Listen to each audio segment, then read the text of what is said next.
Good morning. Happy Monday. I hope and trust everybody's had a great weekend and getting ready to start another week. And what another day the Lord has blessed us with. And I want to give you a thought as an addendum to our message yesterday that I preached there at Bethlehem Baptist Church. I talked about the idea of the spear. And when the spear is thrown at you, what choice do you have to do? Throw the spear back or forgive? Vengeance or forgiveness? We kind of talked about that idea yesterday and how that frustrates the purpose for a believer in Christ as well as a local church.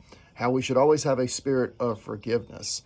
Well, I want to give you an addendum to this, and the thought of it comes from a book called A Tale of Three Kings. Short book written by Gene Edwards. Kind of talks about David and Saul and Absalom. I love the way the book is written. It brings up some incredible aspects. And this particular thought that I'm getting ready to read to you was sort of the seed for my message on Sunday. And as I kind of developed it and kind of researched and studied and everything, I want to share this with you. And I hope this is a good devotion for you today to carry with you this week. It says, David had a question. What do you do when someone throws a spear at you? Why, you pick it up, the spear, and throw it right back. And in performing the small feat of returning thrown spears, you will prove many things. You are courageous. You stand for right. You boldly stand against wrong. You are tough and can't be pushed around. You will not stand for injustice or unfair treatment. You are the defender of the faith, keeper of the flame, detector of all heresy. You will not be wronged. All these attributes then combine to prove that you also are a candidate for kingship. Yes, perhaps you are the Lord's anointed. That after the order of King Saul. There is also a possibility that some 20 years after your coronation, you will be probably the most incredibly skilled spear thrower in all the realm, and also by then quite mad. Let's break down that quote for you. It kind of talks about the 3 times that Saul threw the arrow at David.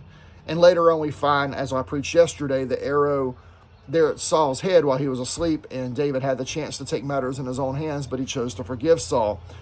David had every reason to retaliate. Saul, his king, his father-in-law, hurled spears, literal, figurative, at him due to jealousy, due to envy. David had been the anointed king. He had slain Goliath. He served Saul faithfully. Yet he found himself hiding in caves and hunted like a criminal by the very man that he honored and loved. The logic of this world is so simple. If someone throws a spear at you, you throw it back. That's justice. And we could, stand up for yourself. It proves things. But David didn't throw spears. He fled. He trusted vengeance to God. Because David wasn't just being shaped for a throne. David was being shaped for God's heart. Here's some reflections I want to share with you today. Character is proven in the cave, not in the throne room. The order of David, the order of Saul. David's refusal to retaliate was not weakness. It was strength under control. Gentleness, strength under control. Trusting in God's timing, waiting on Him. Leadership in God's kingdom is not proven by your ability to conquer enemies, but by your ability to love them. Here's another reflection. Every spear you catch is a test of your heart. When you're wronged, you face a choice.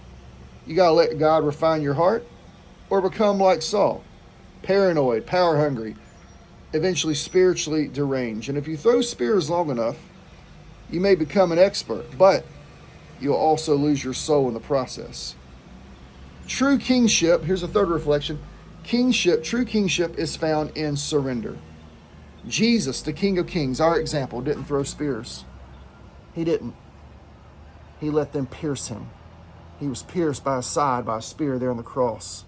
He showed us the path to resurrection always passes through surrender, silence, suffering. Here's the prayer. Lord, help me not to throw spears, even when I throw justified. Teach me the strength of restraint, the power of humility, and to wait on you. We must be shaped not like the character of King Saul, but the heart of David. which reflects that of the heart of Christ. Here's our challenge. Is there a spear being thrown at you today? An insult, an injustice, a betrayal, a hurt? What would it look like in your life to lay that down at the cross instead of throwing it back? Our world could be changed. Who may you need to forgive today, to bless, or simply just trust God to deal with? Here's the thought. Romans chapter 12, verse 21. Be not overcome with evil, but overcome evil with good. Have a great Monday. Have a great week. May the Lord bless you today.